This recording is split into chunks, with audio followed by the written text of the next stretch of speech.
Welcome back everybody, just Mike here. Anyway, my brother found this master clock. It's a anniversary clock at GW and he wanted me to fix it. And oh boy, did I have a problem trying to get that spring apart. The main spring, that is. And so let me show you what I've done to it. So the screws are missing those two screws that hold this top on, because you'll automatically grab this and pick it up and you'll find without those screws this here comes up and off of there. On the back side it's got glass that has the waves or grooves in it, or whatever you want to call it.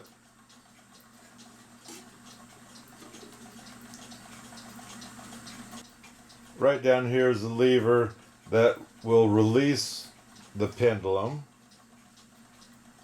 That's how you transport most of these clocks. That little deal underneath lifts up and holds on to this here pendulum. And of course it has the foot levelers, which most of these clocks do have those. Retighten it back up in there again. So this is the part that I need to take apart and clean. And of course this is your pendulum wire, and right there is the trigger that ticks back and forth onto the mechanism. Made in Japan, it says. So the first thing I want to do is release this wire, and by the looks of it, the only way to release it is to take that screw out right there to let it drop out. But of course you want to be careful with that wire, and once you have it out, you want to take your pendulum out so you're not messing with it as you're taking the works apart. What I want to do is take this small screw out to release the pendulum. It's right up here.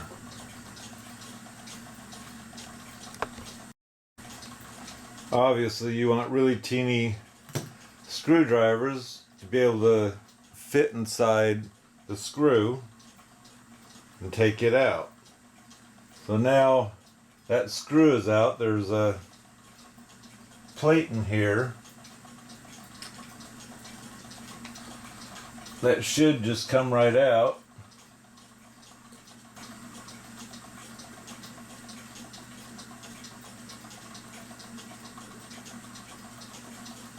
And there it is.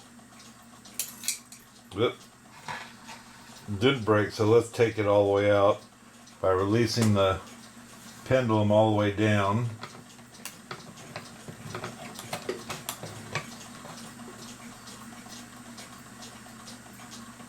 On this clock, to remove this, now that we have the pendulum disconnected, it has these two, I guess we'll call it nuts there, or bolts, that you have to unscrew to release the works.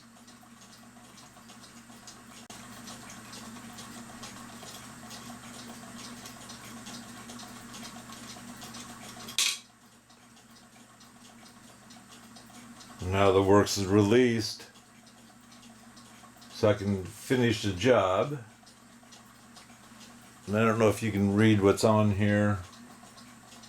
It says Masters.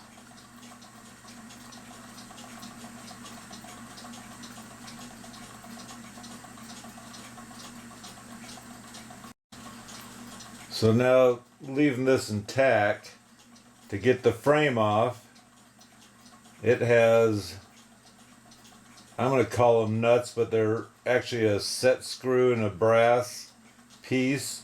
So you have to loosen those up, pull them off, and then this whole work should pop right off this frame here.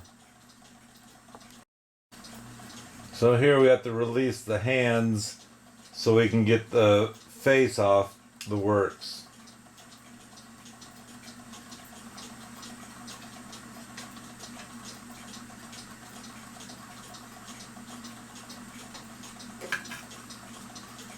And then pay attention you don't lose your gears. This one has to be held on with that screw there.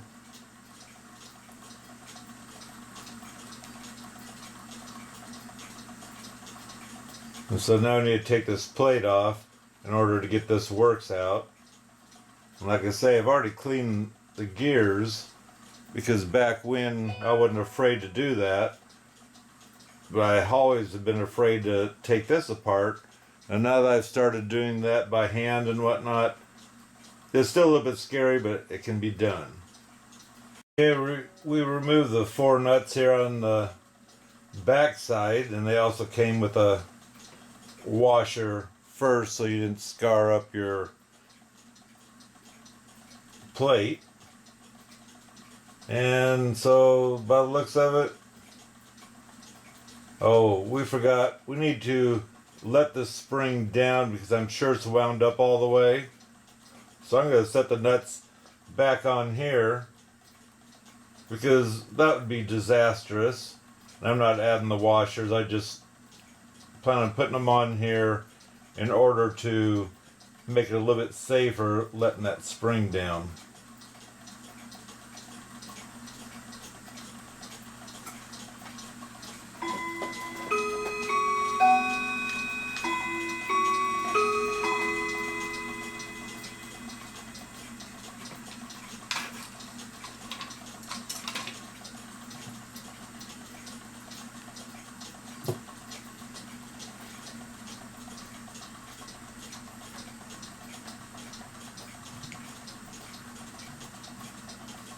I'm going to wind it up and then trigger that down so I can let this loose slowly but surely.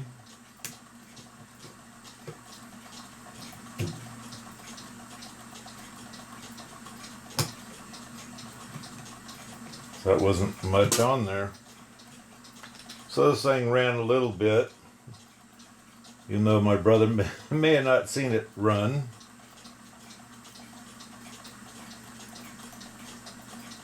We'll see how much spring is in there. So I take all these and put them in my container before they fall on the floor. And let's take a look at something. Okay, everything looks good to me. So let's go ahead and pull this plate off.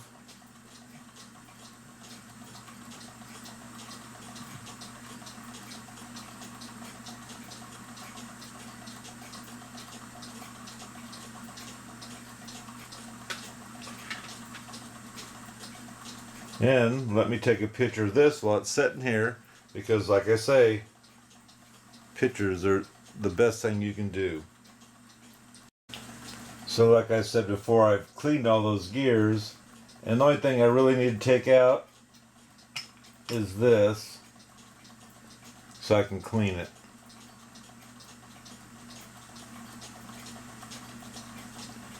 And on this barrel, I don't see anything on here that, so you could, let's say, pry it off, even though I don't like the idea of prying them off.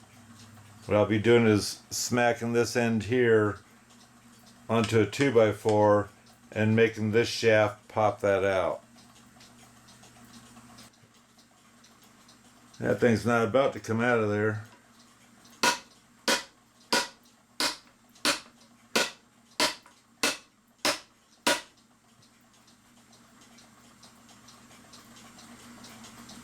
It's the only way out. It does have the pin there to hold the spring, but that has nothing to do with taking this out. Let me beat this some more and I'll be back. Okay, not telling you how I did it, but I got this plate to come off. It wasn't pretty. And so the next thing is to take this spring out. And I usually like using a glove, just because it gets really oily and doesn't necessarily like coming out. I have to get enough of this out in order to be able to grab a hold of it. It's not cooperating just yet.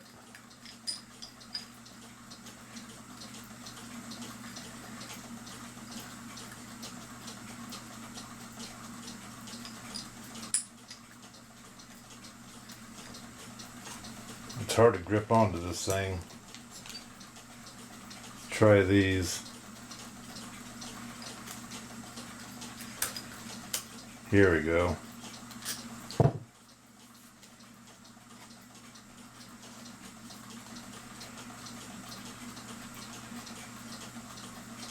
It did come out part way, so you just have to keep working it and trying to twist it, I guess we'll say, to get it to want to come out. And when it does, it wants to release on you like it's doing right there. Don't know if you can see that or not. You just need to be kind of careful because the spring's not sharp, but it could be sharp if it hits you right.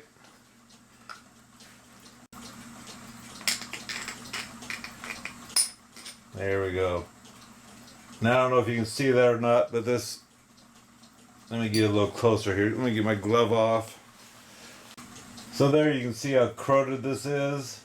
I don't think that's ever been taken off. And like I say, you can tell this has got gross grease and whatnot all through it. I'm going to put this through the ultrasound and get this thing cleaned up. And then we use, like I normally do, WD-40 on here. Clean it as best we can. And then take denatured alcohol and clean that WD-40 off of here, because WD-40 is a cleaner, but it's a corrosive also. That's why it cleans and takes out the rust. And then after that, we'll use a mainspring oil and lube this thing before you put it back in. Okay, I ran it through the ultrasound 10 minutes to get it as clean as I did, and it still has, we'll say, baked on grease or oil or whatever in here. And so, and it doesn't matter. I'm still going to use the WD-40 and clean the spring as far in as I can. Of course, you're not going to get to the center because that there's just too much to get into. It doesn't unspring. And also, cleaning it, I'm going to be stretching it out like this, so that way I can release the memory, I guess we'll say. It won't be much, but maybe it's going to be enough to keep this going.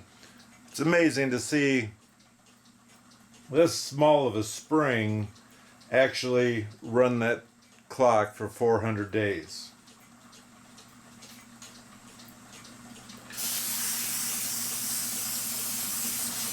Getting that coated halfway decent.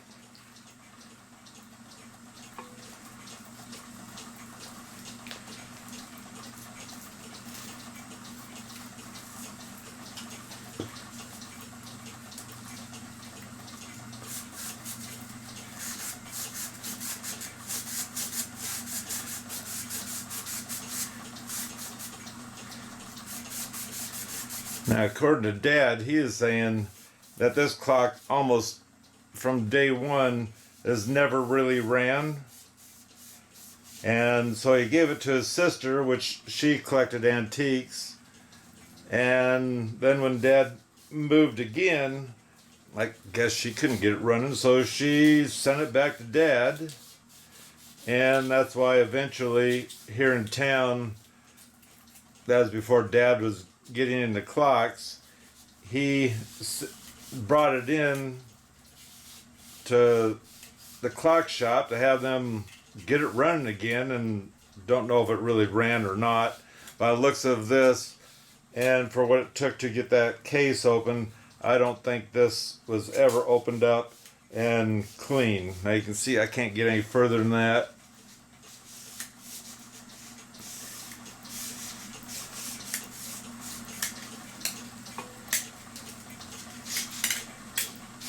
And like I say, after this I'm going to use the denatured alcohol and clean this again to get this WD-40 off of here.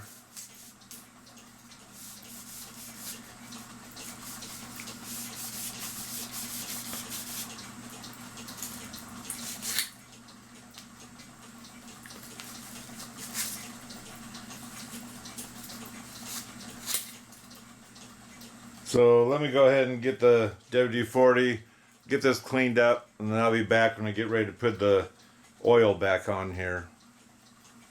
I almost got it in there.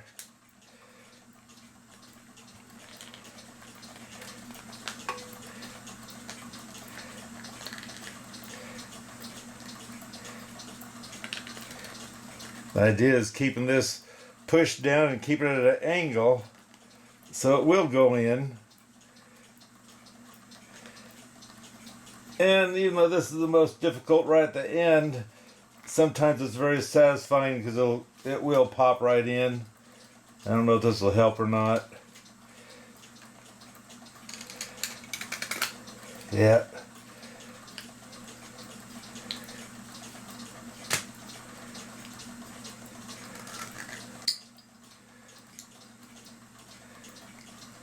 What I did is I just banged this at the side without hitting that peg, and that was able to go down. Now this might be the difficult part because it didn't want to come off before. We're going to see if we can get it to go back on.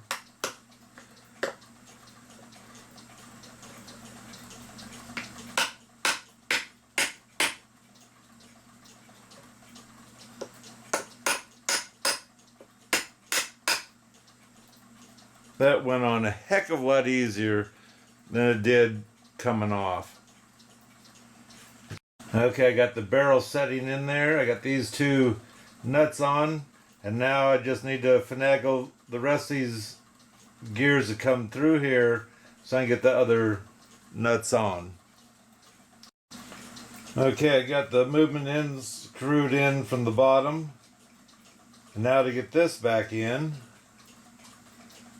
And don't forget to put your forks, the wire in there.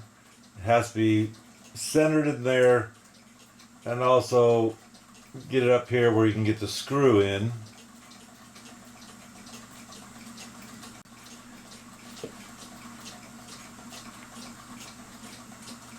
There we go, we get it through.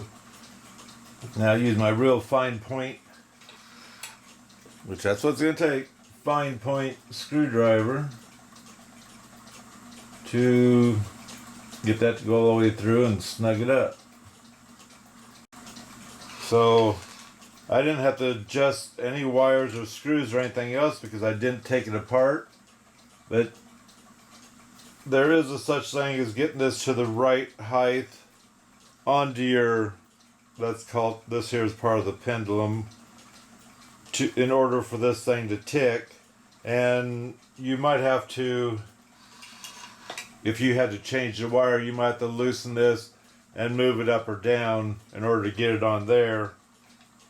And also when you're redoing the wire, it has the same, it's a little bit different, but on here where the wire hooks into, the length of the wire is going to depend on making sure once this is unlocked that it's hovering and has enough clearance over the center thing there that it's not going to drag or hit as it may get bumped and wiggle a little bit. But you don't want it clear up because then you just kind of blew the idea of how fast the thing needs to go, which also turning this dial here speeds the clock up or slows it down. And this is the back of the clock, obviously. But you do have your feet to adjust. This one only has 3, 1 in the back and 2 in the front. And what you're doing is adjusting that center part right there in order to center it so it never touches the metal thing in there. And that's the part that when you're going to transport the clock, some clocks don't have it, but this one does, a lever that when you slide it across, that comes up and holds that pendulum, so that way the wire's not beating around as you're transporting it. So this shows you it's the master clock, 400 day, and down at the bottom there, I do believe it says made in Japan. What's kind of cool about this clock because it does have that wavy glass in the back. And here it is with the cover over it.